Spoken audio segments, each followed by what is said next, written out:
Assalomu alaykum, hurmatli obunachilar. Navbatdagi velosipedimiz Made in Germaniya. Razmeri 28 razmerda. Signallargacha bor, oldi sabatlar, oldi ballonlar ideal holatda. Qasqonlarimiz nержавейка, oldi generator.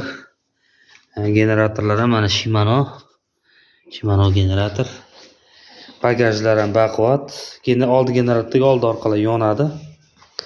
Orqa apparatlar holati ideal holatda. Qo'lto'rimizlar,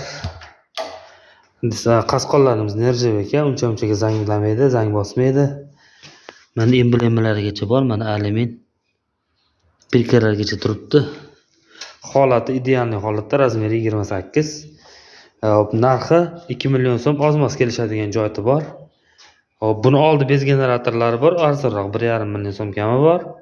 Bu 2 million so'm ozgina kami bor. Kimga shunaqa sifatli yaxshi velosipedlar kerak bo'lsa, pastdagi raqamlarga murojaat qilinglar. Like va podpiska boshi esdan chiqmasin.